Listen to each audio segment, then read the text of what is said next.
Friends अब है तद्धित प्रत्यय। ठीक है, जो तद्धित प्रत्यय हैं वो धातुओं के पीछे जुड़कर जो धातुओं के पीछे जुड़ते हैं, सॉरी शब्दों के पीछे जुड़ते हैं, जैसे राम, ये शब्द रूप जो चलते हैं उनके पीछे। और कृत प्रत्यय किस में जुड़ते हैं? धातु में जुड़ते हैं, और स्त्री प्रत्यय दोनों में जुड़ते हैं। ठीक है, जैसे मतुप प्रत्यय है। ठीक है, इसमें ऊ और पै की इत संज्ञा होती है, मत या वत शेष रहता है। ठीक है, श्रीमान, श्रीमंतौ, श्रीमंत है।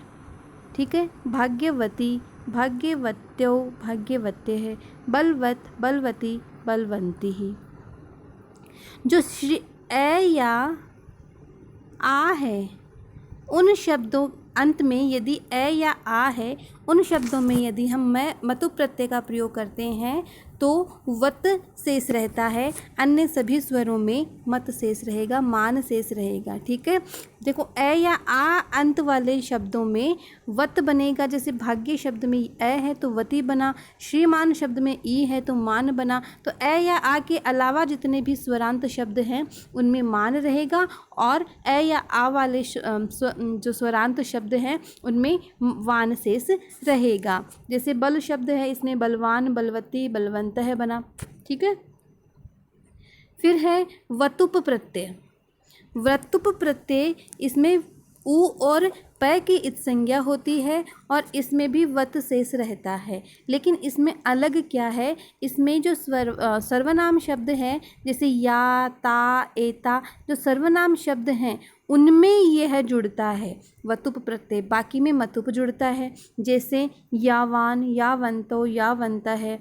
एतावान, एतावंतो, एतावंत है। ठीक है, ऐसे शब्द होगा। यावती, तावत।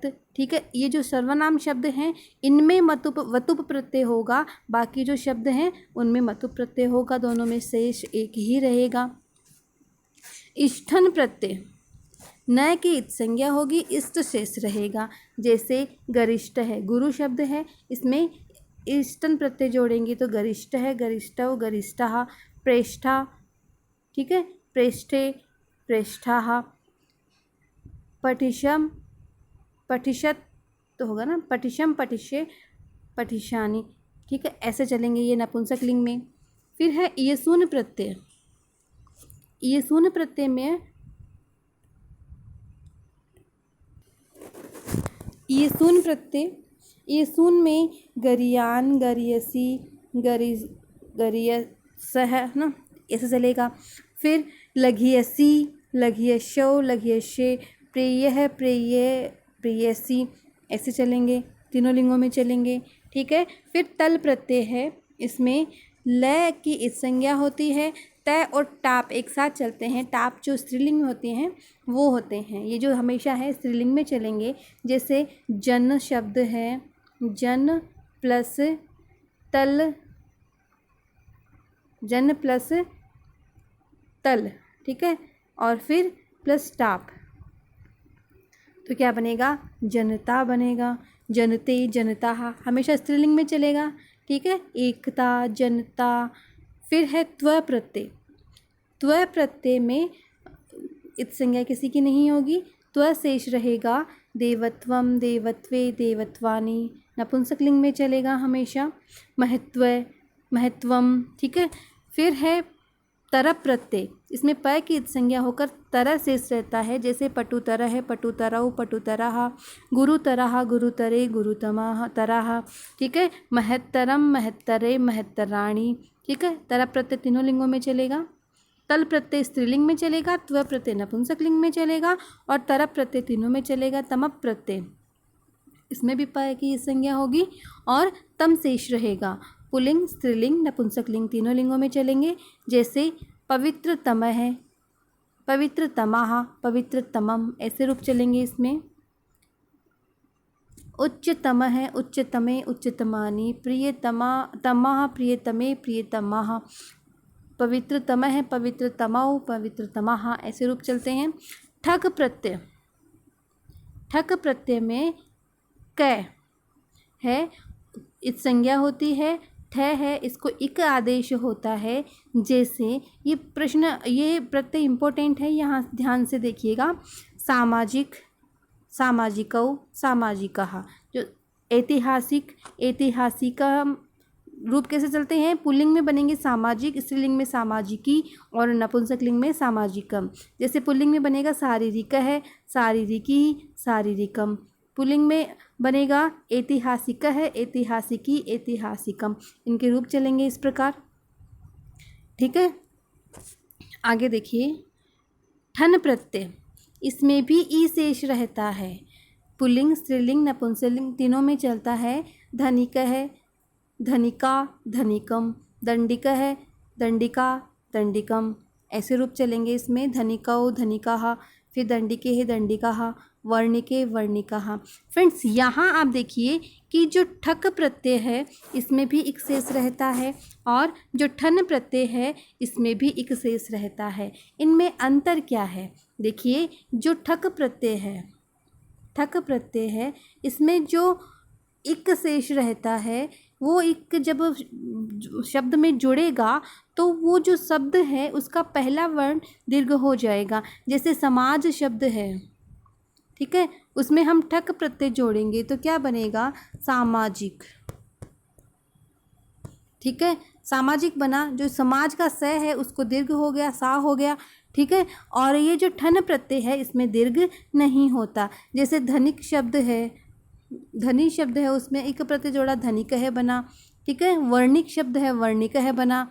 इस प्रकार इसमें दीर्घ नहीं होगा और उसमें पहला शब्द दीर्घ हो जाएगा। सामाजिक, उसमें ठक प्रत्यय है और जिसमें दीर्घ नहीं होगा उसमें ठन प्रत्यय है। फिर है अपना इन प्रत्यय। इन प्रत्यय में ई की इत संज्ञा होती, इन्हीं प्रत्यय।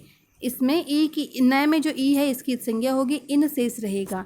जैसे पुल्लिंग में योगी, योगिन्यो, योगिन है, योगिनी, योगिन्यो, योगिन, भोगी, योगी, भोगी, ज्ञानी, है ना, ज्ञानिन। नपुंसकलिंग में बनेगा ज्ञानिन, ज्ञानिनी, ज्ञानिनी। फिर है अण प्रत्यय। अण प्रत्यय में ण की इत संज्ञा होती है, अशेष रहता है। जैसे मानव है, मानवौ, मानवाः। दानवौ, दानवो, दानवी। जैसे मानव का बनेगा स्त्रीलिंग में मानवी और मानवम। ठीक है, दानव है, दानवी, दानवम। कौरव है, कौरवा, कौरवी, कौरवम। ऐसे रूप चलेंगे इसके। फिर है ठक प्रत्यय। ढक प्रत्यय, सॉरी क्या है? ढक प्रत्यय। ठीक है, इसमें क्या है कि संज्ञा होकर ढ होता है और इसको ए आदेश होता है। ठीक है, जैसे रूप चलेंगे इसमें। गांगेय है, गांगेयो हो, कौन्तेयी, कौन्तेयम। ठीक है, गांगेय है, गांगेयी, गांगेयम। ऐसे रूप चलते हैं इसके। ठीक है, और फिर है शय प्रत्यय। शय प्रत्यय में इनको एक दो बार पढ़ोगे ना आराम से समझ में आ जाएंगे, याद हो जाएंगे। शय प्रत्यय में स और य की इत संज्ञा होती है, यह शेष रहता है। जैसे माधुर्ये, माधुर्यो, माधुर्यः। माधुरी, माधुर्यो, माधुर्यः। सौंदर्यम, सौंदर्ये, सौंदर्याणि। ऐसे रूप चलेंगे इसके। स्त्री प्रत्यय हमने पढ़े। कृत प्रत्यय जो धातु में जुड़ते हैं, तद्धित प्रत्यय जो शब्दों में जुड़ते हैं, और स्त्री प्रत्यय जो पुल्लिंग से स्त्रीलिंग बनाने में होते हैं। इसमें सबसे ज़्यादा कन्फ्यूज़न होता है। ठीक है, तो देखिए, जो टाप, चाप और डाप, इन तीनों को एक साथ देखेंगे। इसमें ट और पै की संज्ञा होती है, च और पै की होती है और ङ और पै की होती है। तीनों में आ शेष रहता है। आपको करना क्या है? आपको जो चाप और डाप प्रत्यय है बस इन शब्दों को याद कर लीजिए आप। चाप प्रत्यय किसमें होता है? सूर्या, सूर्यै, सूर्यः स्त्रीलिंग में होते हैं, और सूर्या में चाप प्रत्यय होता है। एक ही याद करना है इसमें। डाप प्रत्यय जो है वो किसमें होगा? सीमा, दामा, पामा और बहुयज्वा। ये चार शब्द जो हैं उसमें डाप प्रत्यय होगा, और बाकी जितने भी आकारांत आपको स्त्रीलिंग शब्द दिखे उसमें क्या होगा? टाप प्रत्यय होगा। अजा, चटका, सुतः आदि। एक बार दोबारा देखिए, जो टाप, डाप, चाप प्रत्यय है उनमें आ शेष रहता है। चाप प्रत्यय केवल सूर्या शब्द बनता है। डाप प्रत्यय से सीमा, दामा, पामा और बहुयज्वा शब्द बनेगा, ये ध्यान में रखना है आपको। और बाकी जो आकारांत स्त्रीलिंग है उसमें टाप प्रत्यय का प्रयोग होता है। ठीक है। जो डीप, गीस, डीन, ये प्रत्यय जो हैं वो इकारांत होता है, तीनों में इकारांत होता है।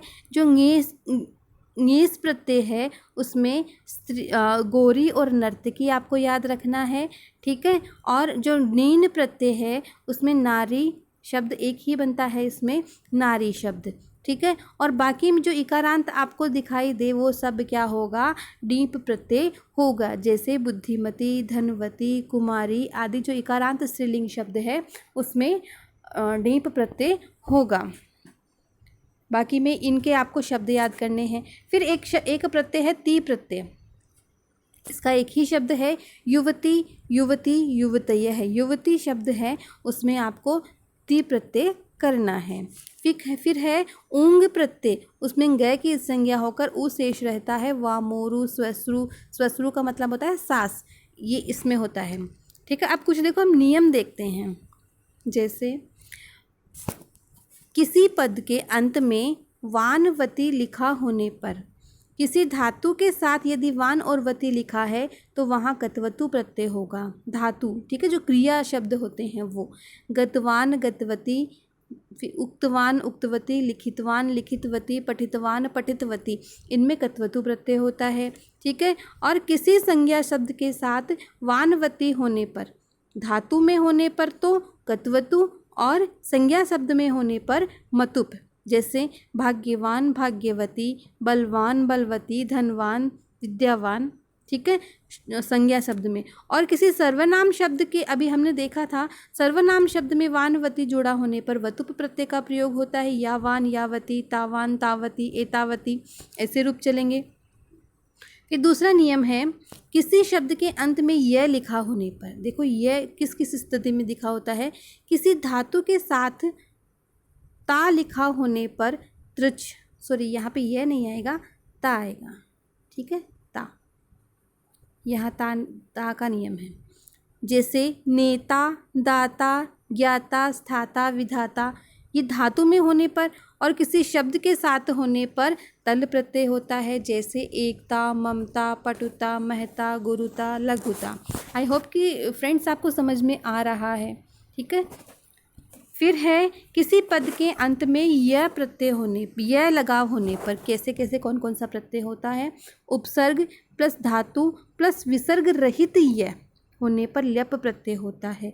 जैसे विज्ञाय, प्रदाय, प्रस्थाय, संपठ्य, आगत्य, आगम्य आदि। फिर उपसर्ग प्लस धातु प्लस विसर्ग के साथ यह होने पर कौन सा प्रत्यय होता है, घय प्रत्यय होता है। जैसे विज्ञाय है, प्रदाय है, प्रस्थाय है, निकाय है। इसमें निकाय में धातु कौन सी है, ची। अकाय है। ठीक है।